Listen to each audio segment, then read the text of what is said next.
Welcome to my channel. I am Simran Sahani and आज मैं आपको पढ़ाऊंगी क्लास 12th की मैक्रो इकोनॉमिक्स का चैप्टर फॉरेन एक्सचेंज।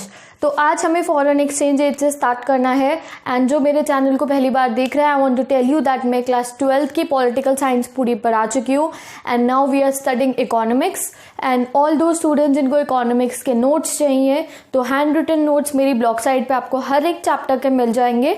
सो आपको डिस्क्रिप्शन में लिंक दिया हुआ है, वहां से जाके आप नोट्स ले सकते हो। पॉलिटिकल साइंस के भी वहां पे नोट्स हैं एंड अगर कोई भी क्वेरी हो तो तुम मुझे इंस्टाग्राम पे डीएम करके पूछ सकते हो। मेरे इंस्टा आईडी का लिंक भी डिस्क्रिप्शन में है, तो फॉलो मी ऑन इंस्टाग्राम। कोई भी क्वेरी हो पूछो एंड प्लीज अगर अभी तक तुमने चैनल को सब्सक्राइब नहीं करा है तो पहले सब्सक्राइब करो and then we will start studying. तो आज हमें पढ़ना है foreign exchange. This is very interesting chapter. इसमें हम डॉलर के बारे में समझेंगे, पाउंड्स के बारे में समझेंगे। देखो हमारी लाइफ में हम हर समय बात करते रहते हैं कि यार डॉलर का रेट अब इतना हो गया, पहले 70 था अब 75 हो गया, आजकल रेयर सिचुएशंस में 76 तक हमारा डॉलर पहुंचा है। तो इस चैप्टर में हम जानेंगे कि ऐसा क्यों होता है। देखो ये बेसिक है, ये सिर्फ 12th क्लास के लिए तुम्हारा इंपॉर्टेंट नहीं है, for ever in your life ये तुम्हारे लिए इंपॉर्टेंट है। तुम्हें पता होना चाहिए क्यों करेंसी की वैल्यू ऊपर नीचे होती रहती है। तो आज जब तुम ये चैप्टर पढ़ लोगे तो तुम्हारे दिमाग में कभी भी कंफ्यूजन नहीं होगा कि क्यों जो करेंसी की वैल्यू है वो ऊपर नीचे होती है। So let's start today's explanation. Okay, तो फॉरेन एक्सचेंज रेट चैप्टर में सबसे पहले हम कुछ बेसिक टर्म्स के बारे में पढ़ेंगे। फॉर एग्जाम्पल फॉरेन एक्सचेंज होता क्या है। तो foreign exchange is all currencies other than domestic currency. अब हम इंडिया को लेकर चलेंगे। हमारी डोमेस्टिक कंट्री क्या है? हमारी डोमेस्टिक कंट्री है इंडिया एंड हमारी जो डोमेस्टिक करेंसी है कौन सी है? हमारी currency we all know rupees है हमारी डोमेस्टिक करेंसी। तो हमारे लिए रुपीस के अलावा बाकी जितनी भी करेंसीज हैं, डॉलर हो गया, येन हो गया, पाउंड्स हो गया, दिरहम हो गए, ये सारी की सारी करेंसीज जो है हमारे लिए फॉरेन एक्सचेंज है। तो अगर आप डॉलर बोल रहे हो तो डॉलर की जगह फॉरेन एक्सचेंज वर्ड भी यूज कर सकते हो, पाउंड बोलने की जगह फॉरेन एक्सचेंज वर्ड भी यूज कर सकते हो। तो ये सारी की सारी करेंसी जो है euro, dollar, pound etcetera etcetera, rupees को छोड़ के वो क्या है? Foreign exchange. अब सपोज करो कि तुम अमेरिकन हो, तुम्हारी डोमेस्टिक कंट्री अमेरिका है, तो तुम्हारे लिए उस टाइम पर डॉलर को छोड़ के बाकी जितनी भी करेंसीज है, रुपीज, येन, दिरहम एक्सेट्रा एक्सेट्रा, तब तुम्हारे लिए बाकी करेंसीज क्या होंगी? Foreign exchange.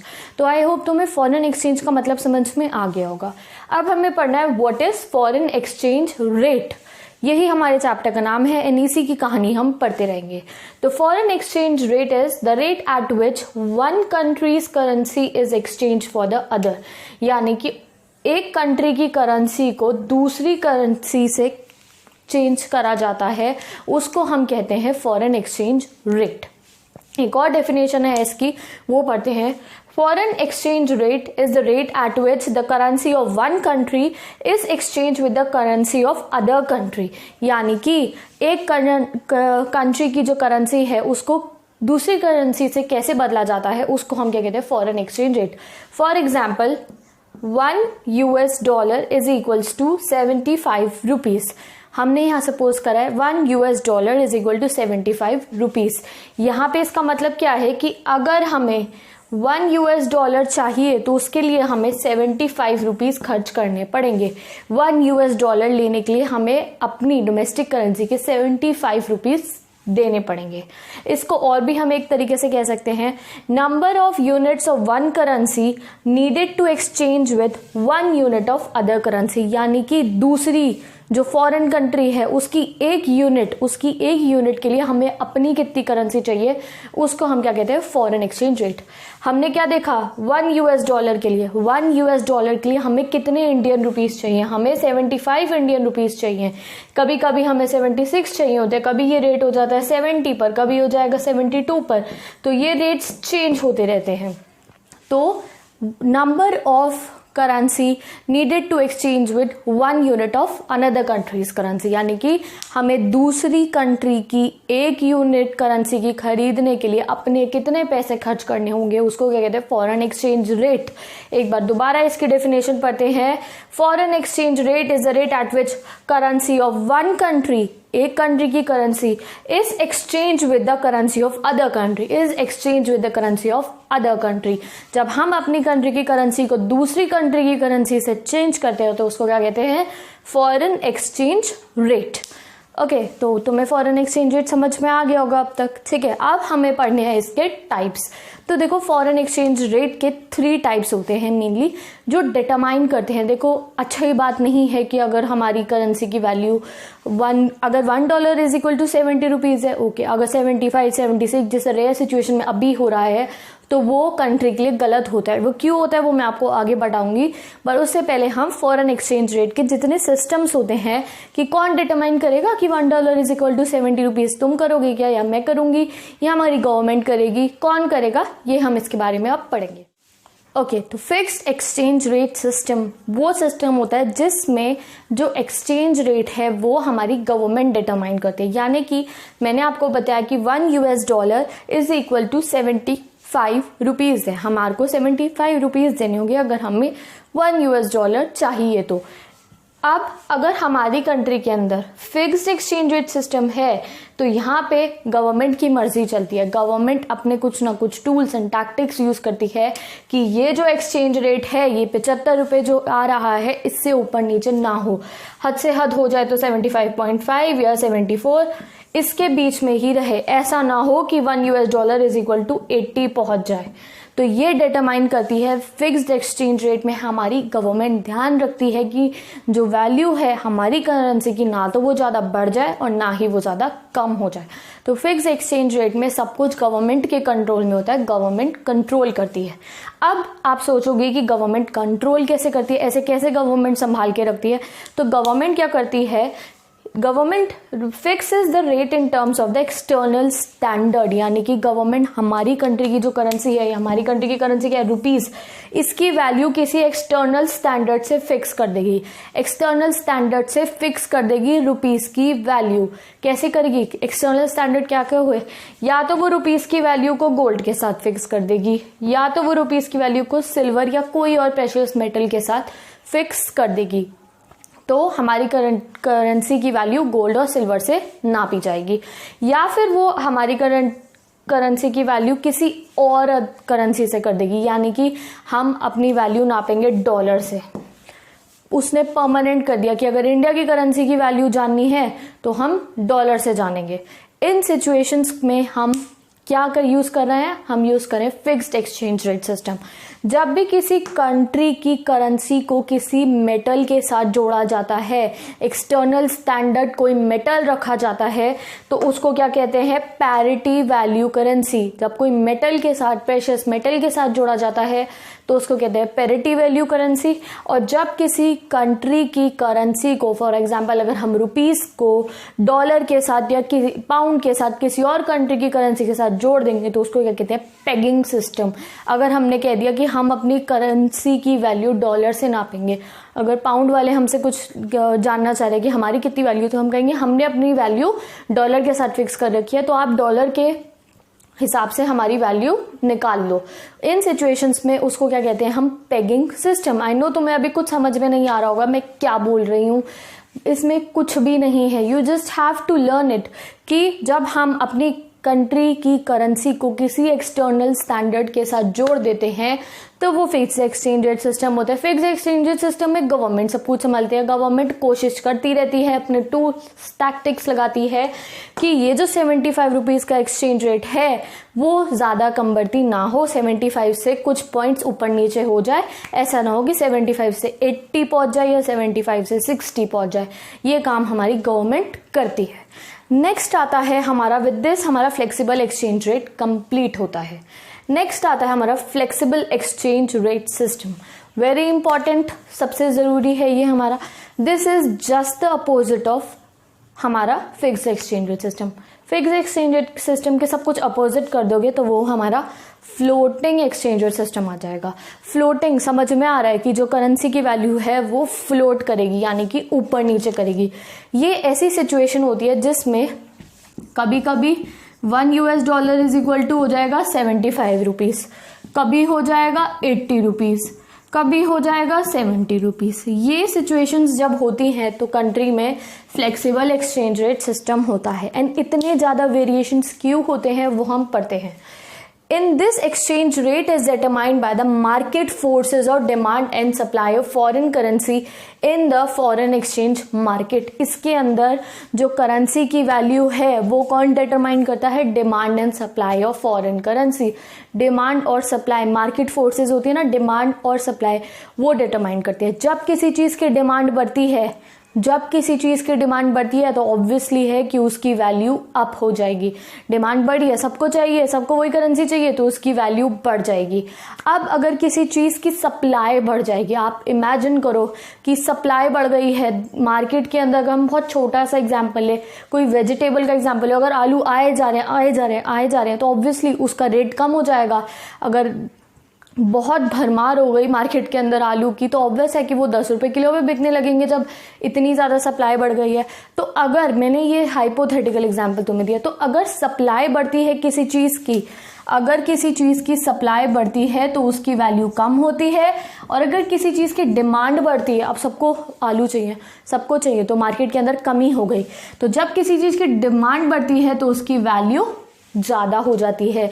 ये तुम्हें इकोनॉमिक्स में हर चीज़ के लिए याद रखनी है। ये सप्लाई बढ़ेगी तो वैल्यू कम हो जाएगी और डिमांड बढ़ेगी तो वैल्यू ज़्यादा हो जाएगी। तो फॉरेन फ्लेक्सिबल एक्सचेंज रेट में भी यही होता है। इस तरीके से फॉरेन एक्सचेंज का डिमांड और सप्लाई को देखकर हर एक कंट्री की जो करेंसी है उसको नापा जाता है।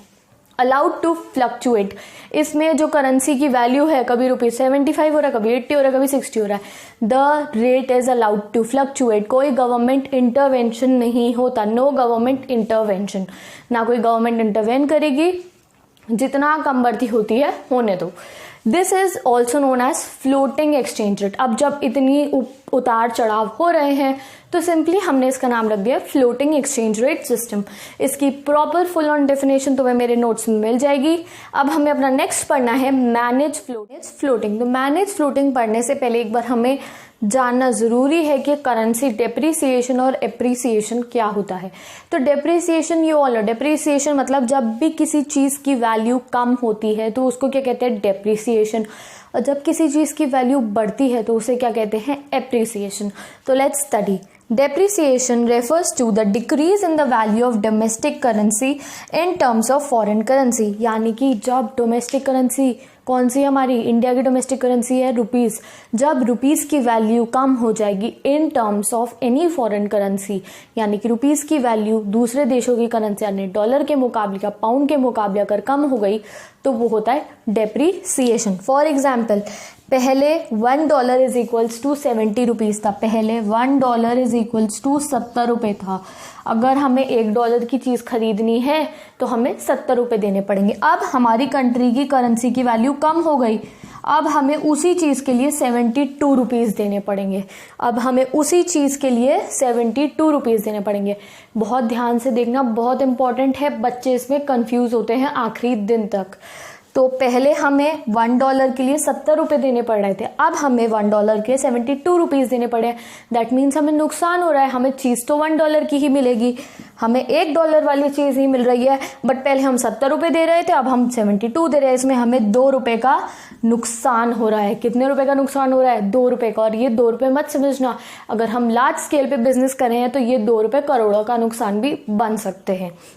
तो दैट मीन्स जब भी करेंसी का डेप्रिसिएशन होता है तो हमारी कंट्री की करेंसी लेस वैल्यूएबल हो जाती है। करेंसी की वैल्यू कम हुई तो ऑब्वियसली लेस वैल्यूएबल हो जाएगी ना। More of it is required to purchase the same amount. More of it is required to purchase the same amount. पहले $1 की चीज खरीदने के लिए हम 70 रुपये दे रहे थे, अब उसकी जगह 72 देने हैं तो ज्यादा की जरूरत पड़ेगी। अब हमें ₹2 ज्यादा की जरूरत पड़ेगी। More of it is required to purchase the same amount. तो दिस इज डेप्रिसिएशन। जब हमारी कंट्री की करेंसी की वैल्यू कम हो जाती है तो उसे डेप्रिसिएशन कहते हैं। अब जब डेप्रिसिएशन होता है तो एक्सपोर्ट्स बढ़ते हैं। क्या बढ़ते हैं? एक्सपोर्ट क्या होता है? एक्सपोर्ट होता है जब हमारी कंट्री से सामान बाहर जाता है। जब हमारी कंट्री से सामान बाहर जाता है तो जब भी किसी कंट्री की करेंसी की वैल्यू कम होती है तो एक्सपोर्ट्स बढ़ जाते हैं। क्यों होती है? अगर सपोज करो यू आर अमेरिकन और इंडिया की करेंसी की वैल्यू डेप्रिशिएट हो गई है। तो पहले तुम $1 दे के 70 रुपीज़ की चीज़ लेकर जा रहे थे, $1 दे के तुम 70 रुपीज़ की चीज़ लेकर जा रहे थे। अब भी तुम्हें देने तो $1 ही है, पर तुम्हें 72 रुपीज़ की चीज़ मिलेगी। और मैंने कहा है यहाँ बस 2 रुपये को मत देखना, अगर लार्ज स्केल पे देखो तो ये करोड़ों भी हो सकते हैं।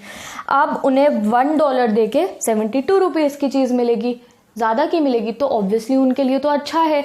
तो इसलिए एक्सपोर्ट बढ़ जाते हैं। अब उन्हें उतने ही पैसों में, उन्हें तो $1 ही देने हैं अपने जेब से, बट उन्हें ज़्यादा का सामान मिलेगा। नेक्स्ट आता है हमारा करेंसी एप्रिसिएशन। ये इसका होता है reverse. It refers to the increase in value of domestic currency in term of foreign currency. अब हमारे लिए अच्छी बात है, अब डोमेस्टिक करेंसी यानी कि रुपीज़ की वैल्यू बढ़ गई है in terms of foreign currency. Foreign currency अभी हम कौन सी ले रहे हैं? डॉलर। तो सपोज करो कि हमने यही लिया है ओल्ड वाला, 72 पे आगे रुक गया था ना हमारा, $1 इज इक्वल्स टू 72 रुपीज़ चल रहा है। अब हमें $1 के अगर सामान खरीदना है तो हम अपनी जेब से कितने रुपए दे रहे हैं? 72 रुपीज़ दे रहे हैं। तो मैं $1 का कुछ लेकर आना है तो कितने पैसे दोगे तुम? 72 दोगे। अब हमारी कंट्री की वैल्यू, जो करेंसी की वैल्यू, वो अप्रिशिएट हो गई, अच्छी हो गई। तो दैट मीन्स अब तुम्हें $1 के लिए 70 रुपीज़ देने पड़ेंगे। दैट मीन्स तुम्हें अब 2 रुपये कम देने हैं, 2 रुपये कम देने हैं। अब तुम्हारा काम सस्ते में हो जाएगा, 2 रुपये सस्ते में हो जाएगा। तुम्हें अब 70 रुपये में $1 की चीज़ मिलेगी, पहले तुम्हें 72 रुपीज़ में $1 की चीज़ मिल रही थी। दैट मीन्स कि पहले तुम्हें चिप्स का पैकेट 15 का मिल रहा था, अब उसकी जगह तुम्हें चिप्स का पैकेट, वही चिप्स का पैकेट 10 रुपये का मिल रहा है। तो ऑब्वियसली तुम्हारे लिए फ़ायदा है। Same is with this situation, पहले $1 72 का मिल रहा था, अब वही $1 हमें 70 का मिल रहा है। तो जब भी एप्रिसिएशन होता है तो वो हमारे लिए अच्छा होता है। एप्रिसिएशन में डोमेस्टिक करेंसी की वैल्यू बढ़ जाती है and less of it is required to take the same amount. अब हमें कम पैसा चाहिए to take the same amount. जब भी करेंसी एप्रिसिएशन होता है तो इम्पोर्ट्स बढ़ जाते हैं, यानी कि हम बाहर से ज़्यादा सामान मंगवाने लगते हैं। अब हमें $1 का अगर कुछ मंगवाना है तो अब हमें बस 70 रुपीज़ देने हैं, अब हमें 72 नहीं देने हैं, अब हमें 70 रुपीज़ देने हैं। तो इसलिए अब हम उनसे सामान मंगाएंगे, अब हम इम्पोर्ट कराएंगे। तो आई होप तुम्हें एप्रिसिएशन और डेप्रिसिएशन समझ में आ गया होगा। अब पढ़ते हैं मैनेज फ्लोटिंग। तो अभी हमने फिक्स एक्सचेंज रेट पढ़ा था और फ्लेक्सिबल। फिक्स में गवर्नमेंट डिटरमाइन करती है और फ्लेक्सिबल में मार्केट फोर्सेस और डिमांड एंड सप्लाई। तो मैनेज फ्लोटिंग इन दोनों का हाइब्रिड होता है, यानी कि इन दोनों का बच्चा होता है मैनेज फ्लोटिंग। दोनों के ही फीचर्स होते हैं मैनेज फ्लोटिंग में। तो मैनेज फ्लोटिंग की डेफिनेशन पढ़ते हैं। In which foreign exchange rate is determined by market forces of demand and supply, यानी कि एक्सचेंज रेट कौन डिटरमाइन करेगा? Market forces. मार्केट फोर्सेस बताएगी कि एक्सचेंज रेट कितना होगा। But central bank plays a key role to stabilize the currency when there is appreciation or depreciation, but determine तो market force ही करेगा। बट अगर currency depreciate हुई यानी कि वैल्यू कम हुई, या फिर अप्रिशिएट हुई यानी कि वैल्यू ज़्यादा हुई, तो हमारे सेंट्रल बैंक दादा आ जाएंगे हमें बचाने के लिए। अब सपोज कर रहे हैं हम एक example, $1 is equals to 70 rupees था हमारा। एकदम से हमारी करेंसी की वैल्यू डेप्रीशिएट हो गई, तो अब हमें $1 के लिए 75 रुपीज़ देने पड़े हैं।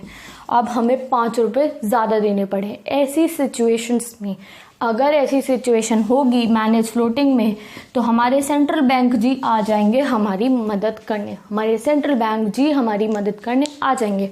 ऑब्वियसली क्यों आएंगे वो? क्योंकि he is the custodian of foreign exchange reserve. मैंने आपको बताया था कि सेंट्रल बैंक हमारी हर चीज़ में मदद करते हैं। हमने बीओ की कौन सा चैप्टर है, बैंकिंग वाले चैप्टर में पढ़ा है सेंट्रल बैंक के फीचर्स में। जब भी कोई ऐसी सिचुएशन होती है, अगर कंट्री में मैनेज फ्लोटिंग सिस्टम है और ज़्यादा एप्रिसिएशन डेप्रिसिएशन होगा, तो सेंट्रल बैंक आएगा मदद करने। अब सेंट्रल बैंक मदद कैसे करेगा? Custodian of foreign exchange reserve. Central bank के पास हर एक कंट्री की करेंसी पड़ी होती है। मैंने आपको बताया था, उस वाले फंक्शन में नहीं पढ़े हैं तो वहाँ से जाके आप पढ़ सकते हो। तो सेंट्रल बैंक थोड़ी सी करेंसी निकाल देगा, व्हाटएवर, उसको तुम्हें नहीं देखना है। तो सेंट्रल बैंक अपनी कुछ ना कुछ टूल्स और टैक्टिक्स लगा के ये जो रेट 75 पे आया है, इसको फिर से 72 या 71 या 70 तक पहुँचा देगा। तो अगर हम दिक्कत में आएंगे तो सेंट्रल बैंक आके हमारे को उस दिक्कत में से निकालेगा, अगर हमारी कंट्री में मैनेज फ्लोटिंग है तो। ठीक है। और इसको हम डर्टी फ्लोटिंग भी कहते हैं। डर्टी फ्लोटिंग क्यों कहते हैं? क्योंकि पहले तो गंद मच गया, क्या हुआ, पहले 70 से 75 हो गया, 5 रुपये ज़्यादा देने पड़ रहे थे, ऐसा कुछ हो जाता है। बट फिर हमें बचाने के लिए हमारे सेंट्रल बैंक जी आ जाते हैं और वो अपना फॉरेन एक्सचेंज रिजर्व निकाल के हमारी हेल्प कर देते हैं। तो मैनेज फ्लोटिंग सिस्टम इंडिया के अंदर कौन सा सिस्टम है? इंडिया के अंदर यही सिस्टम है, मैनेज फ्लोटिंग सिस्टम। क्यों? क्योंकि हम अपनी आरबीआई की बहुत इज्जत करते हैं एंड हमारी कंट्री में जब भी कोई प्रॉब्लम होती है तो आरबीआई आके हमें उसमें से निकाल लेता है। तो आई होप तुम्हें ये समझ में आ गए होंगे। कुछ भी क्वेरी हो तो डीएम करके पूछ लो या कमेंट करके मुझसे पूछ लो।